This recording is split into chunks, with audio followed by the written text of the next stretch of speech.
students to Tapon group of school, standard 6th, English chapter number 7, fair play। ये chapter हमने पूरा का पूरा स्टडी कर लिया है, समझ लिया है और अब हम हैं हमारी एक्सरसाइज के क्वेश्चन नंबर 1 पे। Read the passage given below and answer the following questions. अब आपको ये पैसेज पूरा रीड करना है, जो आपका जो चैप्टर है ना उसका ही है, और फिर आपको जो क्वेश्चंस पीछे पूछे गए हैं यहाँ पे वो आपको आंसर करने हैं, ठीक है। सो पहला आपका पैरा जो है वो है days passed and as ill luck would have it Algu Chaudhary found himself in a tight spot. थोड़े डेज पास होते हैं, बाद में अलगू की लाइफ में भी एक डिफ़िकल्ट सिचुएशन आ जाती है। One of his fine pair of bullock died and he sold the other to Samjhu Sahu. अब ये उसका भी एक जो पैर था बुलॉक का, उसमें से एक क्या हो जाता है, एक की डेथ हो जाती है और दूसरा वो साहू को दे देता है। और हमने ये देखा था कि there was an understanding, the understanding was that Sahu would pay the price of the bullock in a month's time. It so happened that the bullock died within a month. अब साहू ने और अलगू के बीच में एग्रीमेंट हुआ था कि साहू उसको 1 month के अंदर पैसे दे देगा, और फिर क्या हुआ कि जो विद इन 1 मंथ भी कंप्लीट नहीं हुआ था उसके अंदर ही बुलॉक की डेथ हो जाती है, ठीक है। ये पूरा हमने पैरा आपकी टेक्स्ट बुक में देखा हुआ था। देखते हैं क्वेश्चन आंसर्स इसके। तो पहला क्वेश्चन है who found himself in a tight spot. किसकी लाइफ में डिफ़िकल्ट सिचुएशन आई थी? Algu Chaudhary. Algu Chaudhary found himself in a tight spot. What happened to one of Algu's bullock. उसके बुलॉक के साथ क्या हुआ था? एक बुलॉक के साथ one of Algu's bullocks died. उसके जो 2 बुलॉक्स थे उसमें से एक की डेथ हो गई थी। What did he do with the other bullock. उसने दूसरे बुलॉक के साथ क्या किया? He sold the other bullock to the Samjhu Sahu. उसने समझू साहू करके एक पर्सन है उसको दूसरा बुलॉक दे दिया, सेल कर दिया। हु वॉज समझू साहू। वो कौन था? एक कार्ट ड्राइवर था ना, तो वही आंसर है। Samjhu Sahu was a cart driver of the village. वो बुलॉक कार्ट चलाता था विलेज में। When was Samjhu to pay bullocks price. उसको कब पैसे देने थे बुलॉक के? Within 1 month. तो यही आंसर है। Samjhu was to pay the bullocks price in 1 months time. 1 महीने के अंदर उसको पैसे दे देने थे। What happened to the bullock Samjhu had bought. क्या हुआ था बुलॉक को जो समझू ने परचेज किया था अलगू के पास से? द बुलॉक दैट समझू had bot died within a month. क्या हुआ? 1 महीने के अंदर ही वो डेथ हो गई, उसकी, मर गया। Find in the passage a word which is opposite of bought. Bought का मतलब क्या होता है? परचेज करना। तो परचेज का अपोजिट क्या होता है? सेल, ठीक है। सोल्ड, और यहाँ पे पास्ट टेंस है बाय का, तो यहाँ पे हम जो सेल है उसका भी पास्ट टेंस सोल्ड यूज़ करेंगे, ठीक है। Now next question, put a tick or cross against each statement. आपको ये ट्रू और फॉल्स, ठीक है, पूछे गए हैं। अब आपको ये आंसर देने हैं। Algu had an old aunt. Algu, old aunt किसकी थी? अलगू की थी या जुमन की थी? ट्रू या फॉल्स? फॉल्स, ठीक है। अलगू के पास तो अलगू की मैटर थी, उसमें तो बुलॉक कार्ट वाला था ना, जुमन की आंट थी। Algu and Juman lived in a village. Yes, true. Algu sold his bullock to Samjhu Sahu. Yes, true. Then Algu wanted to have his revenge on Juman. नहीं, अलगू को रिवेंज नहीं लेना था। किसको लेना था? जुमन को। क्यों लेना था? क्योंकि उसकी आंट और उसके बीच में जब केस था, चल रहा था पंचायत में, तब क्या हुआ था? अलगू ने उसकी अगेंस्ट में जो फैसला था वो सुनाया था, इसीलिए। The old lady took her case to the village panchayat. Old lady ने पंचायत के पास अपना केस रखा था। Yes, true. Samjhu paid the bullocks price after 1 month. Samjhu ने पैसे दे दिए थे? नहीं दिए थे ना, तो false. Sahu propose Juman's name as the head panch. Sahu ने जुमन का नाम लिया था। True. The old lady nominated Juman as the head panch. Old lady जो जुमन की चाची थी उसने जुमन का नाम दिया था। No, false. उसने किसका दिया था? अलगू का दिया था। The old lady had transferred her property to Jumman. जो ओल्ड लेडी थी, चाची थी, उसने किसको प्रॉपर्टी दी थी? जुमन को दी थी ना, तो true. Algu took his case against Jumman to the village panchayat. Algu ने अपना केस जुमन की अगेंस्ट था, वो पंचायत में रखा था? नहीं, किसके अगेंस्ट था? साहू के अगेंस्ट में था, ठीक है। तो ये स्टेटमेंट फॉल्स है, यहाँ पे आप क्रॉस करोगे। Next question, who says this words and to whom in the story. ये वर्ड्स कौन कहता है और किसको कहता है, ठीक है। तो no money for the dead bullock, ये कौन कहता है? साहू कहता है। किसको कहता है? अलगू चौधरी को। You and your aunt are equal before me, ये ऐसा कौन बोलता है कि तुम और तुम्हारी जो आंट है वो मेरे लिए एक समान हो? ऐसा कौन बोलता है? अलगू बोलता है। किसको बोलता है? जुमन को बोलता है। My wife knows the best how to run the house. मेरी वाइफ है, उसको बहुत अच्छी तरह से घर चलाना आता है। ये किसने बोला था? जुमन ने बोला था। किसको बोला था? आंट को। देखिए इसके आंसर्स यहाँ पे लिखा हुआ है। फर्स्ट का है Samjhu says this words to Algu Chaudhary. Second में Algu Chaudhary says this words to Juman. ठीक है, फिर माई वाइफ वाला किसने बोला था? Juman says to his aunt. फिर नीचे है you know chachi Juman is my best friend. ऐसा किसने बोला था? अलगू ने बोला था। किसको बोला था? आंट को। तो Algu Chaudhary says this word to Juman's old aunt. I promise to support her as long as she lived. ऐसा किसने बोला था? जुमन ने बोला था। ठीक है, और ये किसके सामने बोला था? पंचायत के सामने बोला था कि मैंने उनको प्रॉमिस किया था कि जब तक आप जिंदा हो तब तक मैं आपको सपोर्ट करूंगा। तो Jumman says this word to the panchayat. Since the last panchayat I had become your enemy. ऐसा किसने बोला था? जुमन ने बोला था कि लास्ट पंचायत में जब तुमने मेरी अगेंस्ट में फैसला सुनाया था तब से मैं तुम्हारा एनिमी मतलब कि दुश्मन बन गया था। Juman says this word to Algu. Okay, next question, rewrite each sentences using the opposite of the underline word. आपको क्या करना है? जो भी अंडरलाइन वर्ड है, जैसे कि बॉट है तो हमने देखा था उसका अपोजिट अभी ही सोल्ड आएगा, जस्टिस है तो इनजस्टिस आएगा। वैसे ही आपको क्या करना है? सारे के सारे जो भी वर्ड्स है, जैसे एनिमी है, फ्रेंड, ठीक है, स्टार्टेड, कंप्लीटेड, ओल्ड, यंग, ऐसे आपको जो है ना वर्ड्स उनके अपोजिट लिख के फिर से रीराइट मतलब कि फिर से सेंटेंस को लिखना है। देखते हैं, साहू बॉट द बुलॉक, तो Sahu sold the bullock. This is justice said Algu. This is justice की बजाय उसका opposite injustice, said Algu. This made his aunt very angry. This made his aunt very pleased. Now Juman was Algu's enemy. Now Juman was Algu's enemy का opposite friend. Both the parties started meeting people. Both the parties stopped meeting people. दोनों ने start किया था मिलना, अब क्या किया? Stop कर दिया, बंद कर दिया। The old lady took her case to the panchayat. The young lady took her case to the panchayat. So friends, you have to just write the opposite word of the given word and rewrite the sentence again. Then the fifth question, there is one mistake in each of the following. Each of the following sentences, underline the mistake and rewrite the sentences correctly.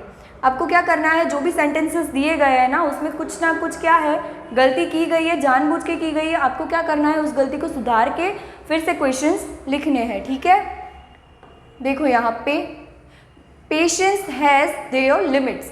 अब patience has their नहीं आएगा, क्या आएगा? Its limit. तो लिखेंगे patience has its limit. How can I go against his? His नहीं होता है ना, हिम होता है। How can I go against him? मैं उसके अगेंस्ट कैसे जाऊँ? You and me are old friends. Me नहीं आएगा, आई आएगा। You and I are old friends. I will abide with her decision. With नहीं आएगा, इसमें क्या आएगा? Bye her decision. I will abide by her decision. Her words kept ringing. यहाँ पे रिंग नहीं आएगा, रिंगिंग आएगा। ये हमने पढ़ा था ना चैप्टर जब चल रहा था तब, कि आंट ने जब बोला उसकी कान में वही आवाज़ बार बार आ रहे थे। ठीक है, her words kept ringing in his ears. Kindly give me a monthly allowance.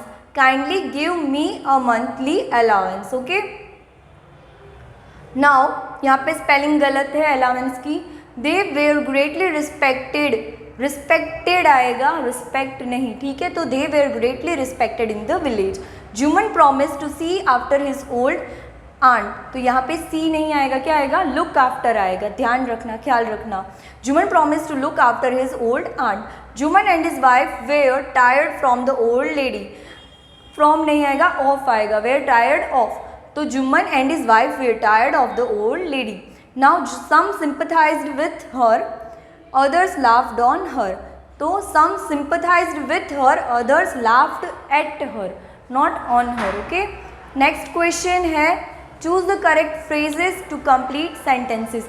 आपको जो ये ऊपर दिए गए उसमें से आपको फ्रेजेस चूज करके ये सेंटेंसेस है उसको कंप्लीट करने हैं। ठीक है, जैसे कि है यहाँ पे आपको setup, make it up, washed away, suffered from in a tight spot for the sake of, nothing but run, luck would have it, come in the way of over and over again, ये सारे के सारे phrases दिए गए हैं, वो आपको यहाँ पे जो ब्लैंक्स दी गई है उसके अंदर फिल करके आपके जो सेंटेंसेज है उसको कंप्लीट करना है। जैसे कि as ill dash she has failed again, as ill luck would have it, जैसे इल लक आता है वैसे ही she had failed again. Why don't you shake hands and make it up, तुम दोनों हाथ मिला के फिर से जो भी प्रॉब्लम है उसको सॉल्व क्यों नहीं कर लेते हो, फिर से फ्रेंड्स क्यों नहीं बन जाते हो। I have told you over and over again not to disturb me, मैंने तुमको बार बार बोला है मुझे डिस्टर्ब नहीं करो। The bullock suffered no disability or disease, suffered from no disability or disease. Fifth, your habit of gambling can bring you nothing but ruin, तुम्हारी जो habit है गैम्बलिंग की वो तुम्हें क्या देगी, कुछ नहीं, डिस्ट्रक्शन के सिवाय। नेक्स्ट है I want kill my conscience for the sake of friendship, मैं फ्रेंडशिप के लिए अपने खुद के कंसाइंस को, अंतरात्मा की आवाज़ को नहीं मार सकता। His tears washed away all the dirt of hatred in his heart, उसके हार्ट के अंदर जितनी भी नफरत भरी हुई थी वो सारी धुल गई आंसुओं से। He found himself in a tight spot when he was caught with a stolen bike, जब उसको वो पकड़ा गया चोरी की हुई बाइक के साथ, तो क्या हुआ, वो एक डिफ़िकल्ट सिचुएशन में आ गया। She has set up a boutique on the ground floor of her house, setup मतलब स्टार्ट करना, ठीक है, तो उसने वहाँ पे अपना स्टार्ट किया हुआ है boutique. You should not allow your personal feelings to come in the way of speaking truth, तुम्हें खुद की जो भी पर्सनल आपको होता है फील, ठीक है, वो आपको नहीं लाना चाहिए किसके बीच में, ट्रूथ या सही या गलत, जो सही होता है ना उसके बीच में आपको अपनी पर्सनल जो फीलिंग्स होती है उसको नहीं लाना चाहिए। इसका मीनिंग है कि जो सच है वही आपको करना चाहिए। Rewrite each sentences in the negative interrogative form, आपको ये सारे के सारे है ना इंटरोगेटिव सेंटेंसेस में कन्वर्ट करना है नेगेटिव इंटरोगेटिव सेंटेंसेस में, ठीक है, मतलब कि इसको पहले नेगेटिव भी करो और क्वेश्चन भी इससे ही पूछो, ठीक है। जैसे कि the arrangement worked well, didn't the arrangement work well, यहाँ पे हमने क्या किया, यहाँ पे जो वर्कड है पास्ट टेंस, इसके लिए हमने डिडंट को लगा दिया, नेगेटिव करना था इसीलिए डिडंट कर दिया और यहाँ पे क्वेश्चन मार्क, ठीक है। Didn't the arrangement work well. Second, this made his aunt very angry, didn't फिर क्या आएगा, दिस मेड, फिर ऐसे ही हिज आंट वेरी एंग्री, यहाँ से क्या करोगे आप, मेड का क्या करोगे, मेक कर दोगे, ठीक है, जो पास्ट फॉर्म है ना उसको आपको प्रेजेंट में करना है, ठीक है ना, वर्ब को। She spoke to Juman one day, didn't she speak to Juman one day, ठीक है। Then the bullock died within 1 month, फिर यहाँ पे क्या आएगा, डाइड है तो क्या आएगा, didn't the bullock die within a month, he realised his responsibility as a जज, डिडंट ही रियलाइज्ड का ईडी निकाल के आप क्या करोगे, उसको प्रेजेंट फॉर्म में लिखोगे, he didn't he realise his responsibility as a जज। We have gone into the matter carefully, haven't we gone into the matter carefully. The voice of the punch is the voice of God. Isn't the voice of the punch the voice of the God? ये पूरा आपको कैसे दिया गया है, present ही है, ठीक है, एक स्टेटमेंट ही है, इसीलिए आपने यहाँ पे isn't यूज़ किया है। The old lady was seen talking to the villagers. Wasn't the old lady seen talking to the villagers? Sahu should pay Algu the price of the bullock. Shouldn't Sahu pay Algu the price of the bullock? Words that have same sound but different spelling or the meaning are called homophones. जिसका क्या होता है, same sound होता है, different spelling होता है या meaning different होता है, ठीक है, उसको हम क्या बोलते हैं, होमोफोन्स बोलते हैं। जैसे कि नो और नो, साउंड क्या लग रहा है, सेम लग रहा है, स्पेलिंग डिफरेंट है, मीनिंग भी बहुत डिफरेंट है, तो वैसे ही वर्ड्स आपको दिए गए, give a homophone for each one of the following words then use both the words in the sentences of your own. आपको क्या करना है, जैसे कि वीक है तो यहाँ पे वीक है, एक वीक का मीनिंग क्या होता है, आपको जो एक जो होता है वो होता है डेज का, वीक जो होता है पूरे डेज को मिला के वीक होता है वो है, और दूसरा क्या है कि आपको जो वीकनेस लगती है ना वो है, ठीक है, तो दोनों को मिला के सेंटेंसेज है, देख लेते हैं पहले से। नो और know, I don't know his address, मुझे उसका एड्रेस पता नहीं है। There is no boy in the class, class में कोई लड़का नहीं है, बॉय नहीं है। फिर सेकेंड है वीक और वीक है, he got very weak after the disease, वो बहुत वीक हो गया है डिसीज़ के बाद। I am going to Mumbai next week, मैं नेक्स्ट जो वीक है वहाँ तब मैं मुंबई जाने वाला हूँ। सीन और scene, Algu has not seen Jumman for weeks. Algu ने जुमन को वीक के लिए नहीं कई वीक मतलब कि कई हफ्तों से नहीं देखा है। The last scene of the movie was very touching. Movie का जो लास्ट सीन था वो बहुत स्पर्श करने वाला था। 8 और 8, he ate all the food, ate का मीनिंग क्या होता है, खा लेना, तो he ate all the food on the dining table, उसने जो पूरा फूड रखा हुआ था खाना वो खा लिया डाइनिंग टेबल ऊपर से, डाइनिंग टेबल के ऊपर से। There are 8 plates on the table, table के ऊपर 8 प्लेट्स है। डाई और dye, the bullock might die soon due to the illness, bullock जल्द कब मर सकता है ड्यू टू द इलनेस, बीमारी की वजह से। प्लीज़ डाई माई क्लोथ्स, मेरे क्लोथ्स को डाई मतलब कि कलर कर दो। 1 और won, I have only 1 candy left with me, मेरे पास अभी एक ही कैंडी है। वॉन का मीनिंग होता है जीतना। ही वॉन द रेस, वो रेस जीत गया। Now the next question is below are the given some good habits and some are the bad habits, put a tick against each good and bad good habits and across against the each bad habits. अब आपको यहाँ पे है ना good habits और bad habits दी गई। आपको क्या करना है, अगर जो आपको लगे कि ये गुड हैबिट है तो आपको टिक करना है, जो बैड हैबिट है उसको क्रॉस करना है।